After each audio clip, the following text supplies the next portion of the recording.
Greetings. Now let us talk about how to set up a procedure in an endoscopy unit. Once you enter the procedure room, the first step is to make sure that the work area is clean, and if not, take time to disinfect all the surfaces that anybody could touch. Then you ask the endoscopist what procedure is he or is she planning to do and what endoscope do they require. You go to the scope storage area and pick up the scope and bring it back in a clean scope container back to the endoscopy procedure room. The next step is to set up the back table, the tech prep table, and what all you need. Let us go over it step by step.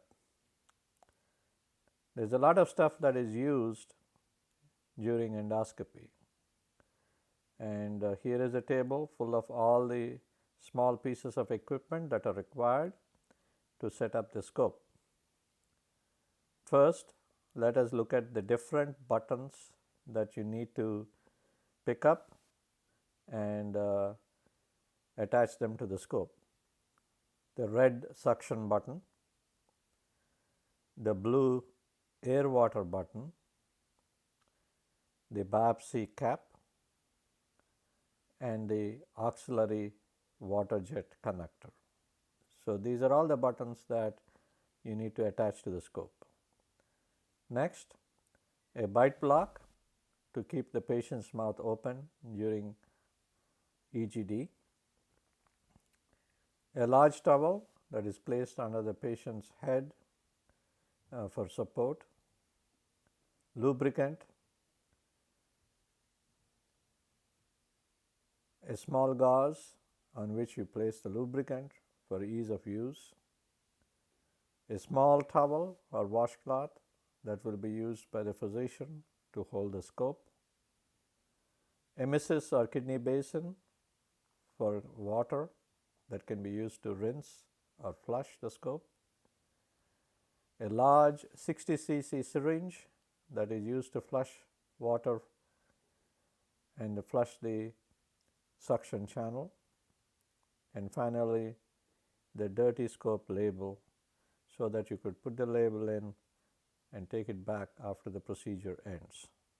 And this is important so that people do not mistake for a clean scope and a dirty scope.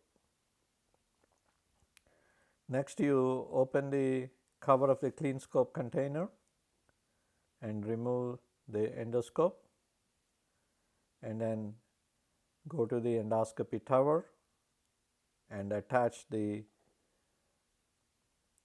light guide end of the scope, the umbilical cord, to the processor. And once you attach, you go back to the table and pick up the suction button, air water button, biopsy cap, and fix them to the appropriate places.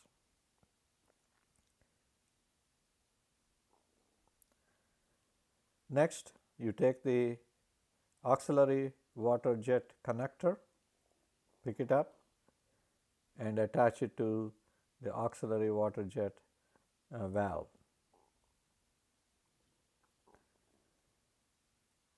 So this is the this is the area that shows different connectors.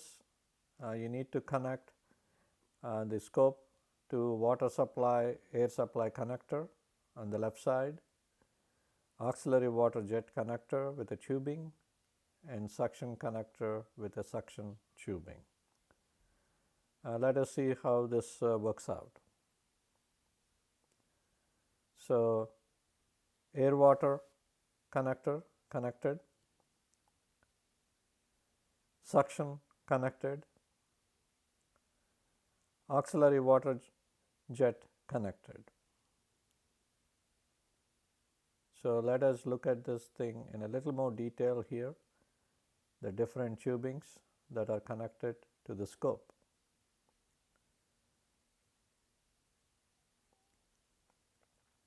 Next, power on the CO2 machine, auxiliary water jet machine, and then you look at the processor. There are multiple buttons: power on, air, lamp, transillumination, brightness, and the lamp life buttons.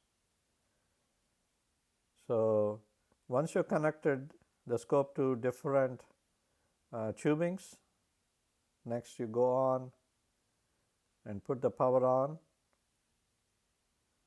followed by air or CO2 depending upon what you're doing.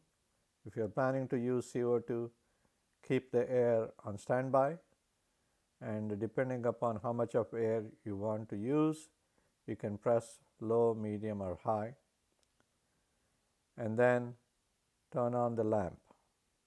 Usually the lamp is on standby. When you press the button, it gets turned on, and you can check whether the lamp is on or not by checking at the screen. So now the scope is ready. There are a couple more steps that you need to do to make sure that your system is set up right.